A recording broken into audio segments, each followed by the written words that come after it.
오늘 알아볼 곳은 KB손해보험입니다. 그중에서도 이 면접에 대해서 다뤄보려고 하는데 면접 전형 어떻게 구성이 되나요?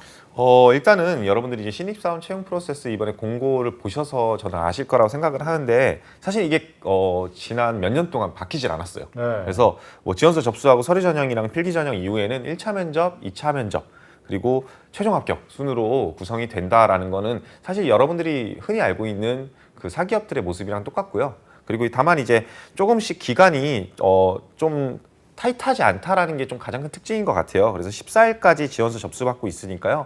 여러분들 지금 아직까지 채용 진행 중이니까 꼭 지원하셨으면 좋겠고요. 이후에는 서류 전형과 필기 전형 실시되고 이제 1, 2차 면접 같은 경우에는 뭐 여러분들이 흔히 아는 실무진 면접과 임원 면접이다. 이 정도로 좀 이해를 하시고 접근하시기 시작하면 좋을 것 같습니다. 네, 일단 기본적인 부분은 다른 대기업하고 좀 비슷한데 KB 손해보험만의 어떤 특별한 채용 특징이 있나요?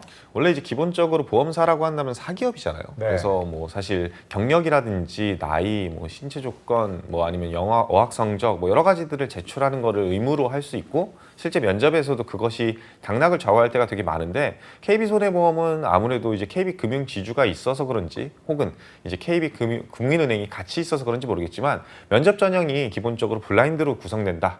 라는 게 가장 큰 특징인 것 같아요. 그래서 보험사라고 해가지고 너무 주눅들지 말고 은행권과 동일하게 혹은 공기업과 동일하게 블라인드 전형이니까 내가 서류만 통과하고 필기만 잘 넘기면 모든 것들을 제로 베이스에서 볼 수 있겠다라고 생각하고 접근하시면 좋을 것 같습니다. 네, 그렇다면 1차 면접부터 한번 살펴볼까요? 어떻게 진행이 되나요? 일단은 여러분들이 1차 면접 그냥 편하게 실무진 면접이라고 생각하시면 좋겠죠. 뭐 여러분들이 흔히 알고 있는 모든 사기업의 1차 전형과 사실 동일한 구조예요. 근데 이게 좀 재밌는 사실이 한 가지가 있는데 여러 가지들을 평가하겠지만 이 평가 방법이 사실은 뭐 PT라든지 뭐 아니면 토론이라든지 아니면 인성면접이라든지 이런 것들을 통해서 평가를 할 거잖아요. 근데 이 유형이 지속적으로 변화하고 있다는 건 좀 간과하시면 안 될 것 같아요. 홈페이지에는 토론도 본다 그러고 PT도 본다 그러고 인성면접도 본다 그랬어요. 네. 근데 이번 코로나 이후에는 갑자기 토론을 살짝 뺐어요. 어쩔 수 없겠죠. 네. 사실 비대면으로 진행하는데 이게 대면도 아닌데 토론이 원활하게 진행될 가능성도 없고요. 그래서 이게 지금 현재 뭐 위드 코로나 때문에 또 바뀔 수도 있고요. 혹은 이제 면접 전형이 과거처럼 아예 그냥 오프라인에서 진행될 수도 있고 비대면으로 진행하다 보니까 그냥 PT만 있을 경우도 있기 때문에 여러분들이 이 각각에 대해서는 미리미리 모두 준비해야 되는 게 조금은 위험 요소이지 않을까 싶어요. 다만 비대면으로 진행하든 대면으로 진행하든 공통적으로는 다대다 방식을 기본적으로 하고 있더라고요. 그래서 과거도 그렇고 최근도 그렇고 다대다 방식으로 진행하면서 실무 역량 등을 평가하는 면접인데 기본적으로는 여러분들의 이 실제 업무를 수행하기 위한 능력과 열정 그리고 전략적 사고 역량을 평가한다고 합니다.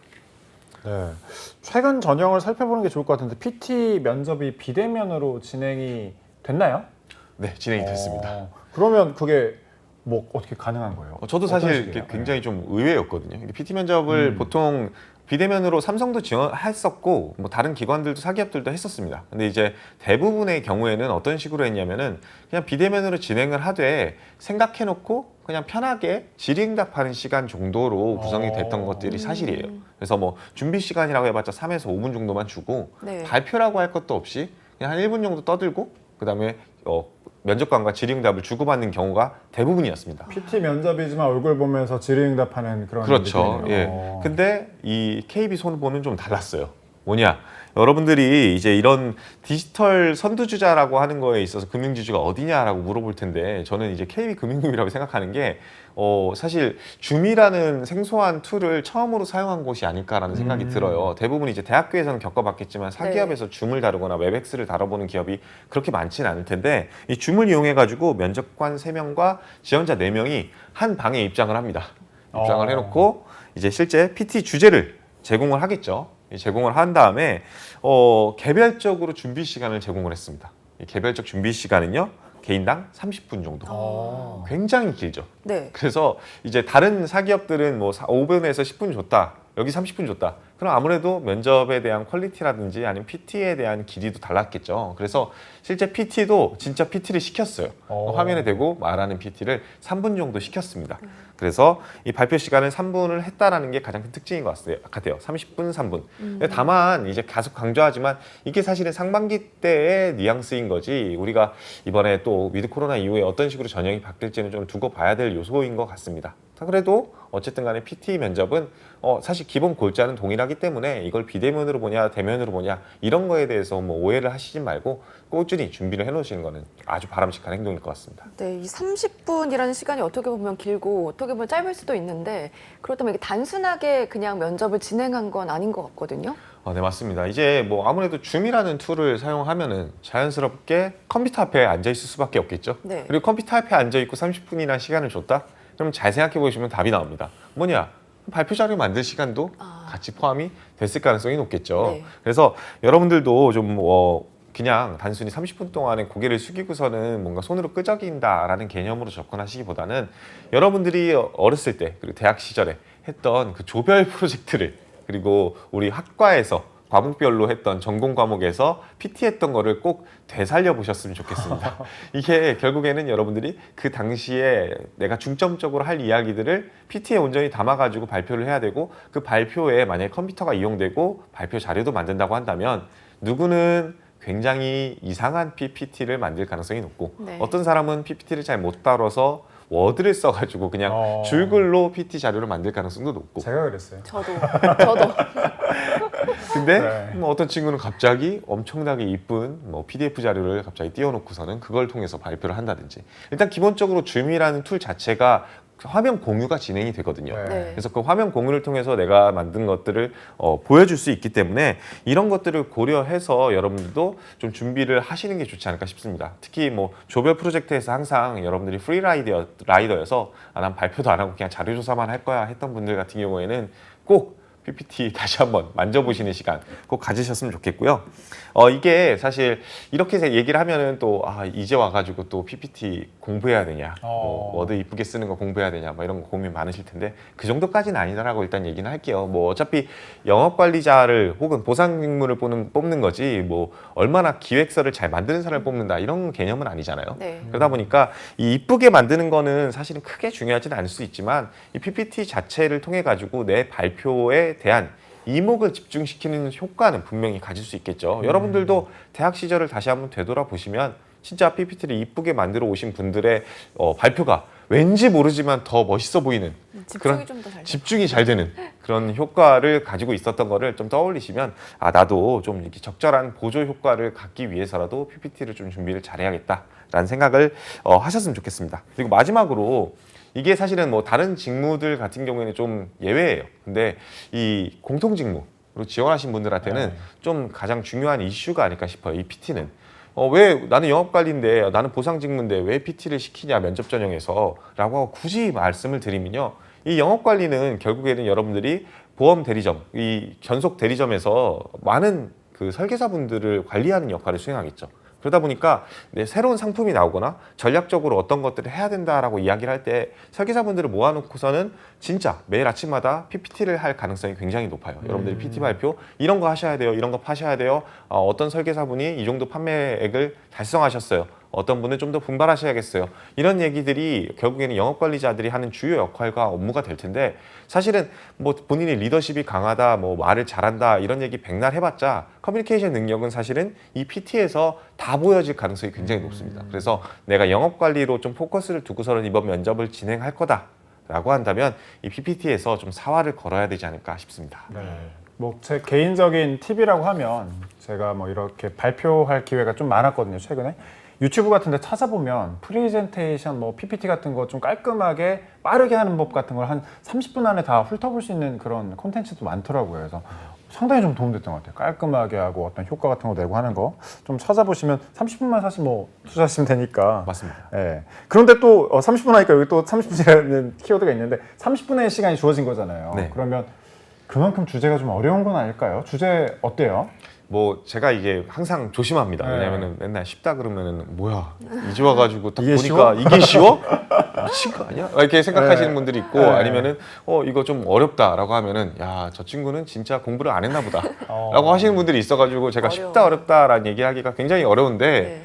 이번에는 좀 쉽지 않았나라고 일단은 결론을 내릴게요. 이게 기출 문제나 음. 질문들을 보면은 그렇게 어려운 질문들 여러분들이 아예 대답을 못할 질문들을 하지는 않습니다. 그래서 앞으로도 아마 기본적으로 여러분들이 막 주제에 관해서 공부를 미리 많이 해야 되는 그런 요소로 발표 자료나 준비 과정을 주진 않을 겁니다. 다만 여러분들이 그래도 생각은 많이 해봤을 법한 주제들 아니면 생각을 해봤어야지만 답변을 할 수 있는 주제들은 제공을 합니다. 가장 최근에 제가 좀 기억에 남는 이런 주제는요. 회사의 발전을 위한 MZ세대와 기성세대의 조화 방안에 대해서 발표 자료로 이 주제로 제공했던 적이 있어요. 아무래도 이 환경적 특성을 고려한 게 아닐까 싶습니다. 이제 MZ세대들이 밀려 들어오잖아요. 그렇죠. 90년생들이 이제 네. 막 회사에 들어오고 있고 특히 뭐 그런 분들이 또 영업관리자가 된다고 하는데 또 어떻게 보면 이제 디지털 세대인데 이 영업관리자가 됐을 때 지점에서 설계사분들은 되게 나이가 보통 40대가 넘어가시잖아요. 네. 그런 분들과 조화롭게 있을 수 있을까? 이렇게 지극히 신입으로서 MZ세대와 이 회사의 그런 어떻게 조화로운 삶을 너네들은 만들어갈 수 있는지를 확인하려고 하는 그런 겨냥한 주제가 아니었을까 싶습니다. 네, 이게 말이 PT지 항상 대학 생활에서도 보면은 이렇게 PT 했을 때가 가장 이렇게 압박감이 컸던 것 같은데 요즘 면접 전형에서 가장 많이 또 다루는 방식이 PT 전형이잖아요. 잘하는 방법 뭐가 있을까요? 저는 이제 PT 연습은 뭐 항상 했으면 좋겠다라는 게 일단 가장 중요한 것 같아요. 왜냐면은 대부분의 친구들이 이제 코로나 때문에 학교도 못 가고 네, 친구도 잘 못 만나고 하다 보니까 입에 거미줄이 생겼어요. 어. 아주 말을 진짜 떼기를 어려워하는 분들이 굉장히 많습니다. 전 그래서 일단은 말하는 연습도 꾸준히 했으면 좋겠다라는 게 가장 중요한 포인트인 것 같고요. 다만 연습은 연습이고 여러분들이 이 개요 짜는 연습을 추가로 하셨으면 좋겠다는 생각을 해요. 사실 논술은 여러분들이 어렸을 때부터 많이 써왔을 거라 저는 생각을 하는데 좋은 논술 구조를 보면은 역삼각형이나 삼각형이 아니라 다이아몬드 형태라는 거, 서론, 본론, 결론에서 본론이 제일 탄탄한 게 좋은 논술이라는 거는 누구나 다 알고 있는 사실일 거예요. 근데 사실 논술은 글로 쓰는 거일 뿐 PT도 결국에는 말로 하는 거거든요. 그래서 이 논술의 구조랑은 동일한 것이 가장 좋은 PT가 될 수밖에 없습니다. 근데 이 다이아몬드 구조로 가려면요. 본론이 탄탄해야 되는데 대부분의 친구들은 서론부터 작성을 시작해서 30분 만에 하려고 하다 보니까 서론에서 20분을 쓰고 본론 만드는데 10분을 써가지고 대두를 만듭니다. 이제 역삼각형으로 발표를 하는 경우가 굉장히 많아요. 그래서 개요 짜는 연습으로서 논술 형식을 유지하되 서론은 간단하게 쓰고 본론을 중점적으로 써는 그런 연습을 좀 해보는 것을 추천드리고요. 그리고 마지막으로 여러분들이 내가 원하는 직무가 무엇인지를 항상 고려하셨으면 좋겠어요. 왜냐하면은 이번에는 상반기 때 이 PT 이후에 질의응답이 따로 없었다고 합니다. 다만 이게 질의응답이 있다라고 한다면은 여러분들이 PT를 했을 때 했던 내용들이 기반이 돼서 질의응답이 나오겠죠. 네. 이제 막 예를 들면 MZ 세대를 대한 방안에 대해서 얘기를 하는데 이 기성세대들한테 이제 가르치겠다, 뭐 이런 거 가르쳐야 된다, 뭐 디지털 디바이스를 잘 다루게끔 도와줘야 된다라고 이런 이야기들을 중점적으로 했다라고 한다면 그 다음에 질의응답에서는 100% 그러면은 본인이 지점에 갔을 때 우리 40대 분들한테는 어떻게 가르치실 계획이세요? 아니면 본인은 잘 가르쳤어요? 가르쳐본 경험이 있어요? 이런 질문들이 추가로 나올 수밖에 없어요. 그래서 내 직무에서 만약 이걸 답변을 하게 될 경우에는 직무에서 내가 좀 더 답변이 원활해질 건지 혹은 내 직무에서 기여할 부분이 없을 수도 있을지 한번 생각해 보시고서는 접근하시는 것이 가장 중요한 포인트이지 않을까 싶습니다. 네. 이 PT 발표를 하고 나서 따로 뭐 질문 시간이 존재하나요? 네, 뭐 앞서 말씀드렸듯이 지금 이제 뭐 사실 상반기 때는 없었습니다. 근데 재작년에는 또 있었어요. 네. 그래서 이게 있을 때도 있고 없을 때도 있기 때문에 여러분들이 이제 방심은 금물이라고 얘기를 하고 싶어요. 다만 이제 항상 유념해야 되는 거는 저는 개인적으로 연습이나 준비는 질의응답 시간이 있다라는 걸 전제로 했으면 좋겠다라고 이렇게 말씀드리겠습니다. 네. 그리고 영랑 면접은 우리가 아는 그런 인성 면접이다 이렇게 생각하면 돼요? 아, 네, 맞습니다. 이제 인성 면접 기본적으로 1분 자기소개서부터 시작해가지고 여러분들한테 왜 지원했니? 넌 이 직무에서 잘할 수 있겠니? 하는 질문들을 하는 그런 전형이다라고 생각하시면 좋을 것 같아요. 대부분 이제 본인의 가치관을 묻는 질문이라든지 자기소개서에 썼던 내용들이 기반이 되는 경우가 많기 때문에 뭐 너무 그렇게 어렵게 생각할 필요는 없을 거라 저는 생각합니다. 그러면 어떤 질문들이 좀 나왔어요? 지금 기본적으로 다들 알고 있는 가치관 질문, 뭐 좌우명이 뭐냐, 뭐 아니면은 본인의 삶에 어떤 것들이 제일 중요하다 생각하냐, 여기 왜 지원했냐 이런 것들은 당연히 나왔지만 좀 특별한 것들 좀 물어본다고 한다면 본인 디지털 역량 가지고 있니? 라고 하는 질문이라든지 디지털 역량 갖고 있으면 어느 정도 갖고 있어야 되냐고 이 영업 현장에 디지털 역량 어떻게 적용할 거니? 라든지 아니면 영업관리 지원자에게 이런 것들 물어봤던 게 가장 기억에 남는 것 같아요. 사실 영업관리 지원자는 대부분 문돌이일 가능성이 높은데 이 문돌이 문수리들 같은 경우에는 또 디지털과는 좀 거리가 먼 네. 뭐 아무리 MZ세대라 할지라도 네. 그래서 그런 분들한테 이런 것들도 같이 물어봤던 게 아무래도 이게 KB 전체 금융 지주의 흐름이다 보니까 물어본 게 아닐까 싶습니다. 그러면 디지털 역량이 없는 사람들은 어떻게 해야 돼요? 저는 이제 개인적으로 누구나 다 역량을 갖고 있다고 생각을 해요. 일단 기본적으로 여러분들 중에 지금 스마트폰 안 쓰는 분들은 그렇죠. 없잖아요. 그래서 이 스마트폰을 잘 쓰는 것도 저는 디지털 역량이라 생각을 해요. 네. 왜냐하면은 새로운 어플리케이션이 나왔을 때 거부감이 들지 않고 빠르게 그걸 숙지해가지고 누군가한테 설명을 잘 전달할 수 있는 것도 굉장히 중요한 디지털 역량이라 생각을 해요. 왜냐하면은 여러분들 부모님 세대만 하더라도 이거 어플리케이션 어떻게 쓰니 자동이체 하려고 그러는데 어떻게 거니라고 물어보는 경우 굉장히 많죠. 저 또한 그랬는데 이거를 사실을 내가 먼저 빨리 체험을 해보고 단기간에 학습을 하고 이게 좋은지 안 좋은지 어떤 게 장단점인지 분석해가지고 단점은 어떻게 보완할 수 있을지까지 생각하는 기획력이라든지 이 해당 기능이라든지 내용들을 누군가한테 잘 전달하고 설명할 수 있는 설명력이라든지 하는 것들도 저는 이 디지털 모든 역량의 일부라고 생각합니다. 그리고 이제 KB 금융지주에서 가장 중점적으로 생각하는 디지털 역량은 사실 디지털 트랜스포메이션을 위한 디지털 역량이라고 저는 생각을 해요. 이 디지털 트랜스포메이션이라는 게 기본적으로 당연한 것을 당연하지 않게 여기면서 비효율적인 거를 효율적으로 만드는 과정이라고 생각을 하거든요. 대표적인 예시로 국민은행에서 지금 현재 정맥 인증을 통해서 신분제도 확인제도를 네, 맞아요. 전환을 했죠. 그래서 네. 신분증을 제시하지 않아도 나를 확인할 수 있어요. 근데 신분증을 안 갖고 왔을 때 얼마나 비효율적이었습니까? 그러다 보니까 이 당연한 신분 확인 제도를 정맥 인증이라는 디지털화를 통해 가지고 정말 편리하게 만들었잖아요. 사실은 이런 식으로 영업 현장에서 여러분들이 생각했을 때 이거는 진짜 중요한데 어떻게 하면 더 효율화할 수 있을까를 고민하는 자세가 사실 제일 중요한 디지털 역량이라 생각을 하고 여러분들도 평소에 아르바이트 하면서 사장님한테 이거 그냥 판매 채널 키오스크 도입하는 게 어때요? 이렇게 건의했던 내용이라든지 아니면은 학과 사무실에서 아르바이트 하면서 이렇게 그냥 수기로 작성했던 거 엑셀이라든지 워크 스프레드로 만드는 거 어때요? 라고 건의했던 내용들도 저는 디지털 역량의 일부라 생각하기 때문에 이런 부분들 하나부터 A부터 Z까지 조금씩 체크해 보셨으면 좋겠습니다. 네, 정맥 인증 저는 사실 한 번도 안 해봤는데 오늘 가서 한번 해봐야 되겠네요. 디지털 역량을 키우기 위해서. 자, 계속해서 2차 면접인데 이건 어떻게 진행돼요? 일단은 2차 면접은 아직까지는 비대면으로 진행한 적은 없습니다. 아무래도 이제 1차 면접을 통과한 분들 소수로 구성이 되다 보니까 그런 것 같은데요. 보통은 이제 KB손해보험의 연수원인 수원 인제니움에서 진행이 되고요. 1차 면접과 동일하게 다대다 한 조당 3, 4인인데요. 이게 좀 압박감이 느껴지는 게 지금 여태까지 보면은 보통 4명에서 5명의 임원분들이 들어오셨어요. 그래서 사실은 인원은 적은데 면접관이 많은 경우는 약간 그 압박감이 좀 강하거든요. 네. 그런 것들이 조금은 위험 요소, 걱정되는 요소이지 않을까 싶어요. 근데 중요한 거는 이제 사전 과제가 있을 수 있다.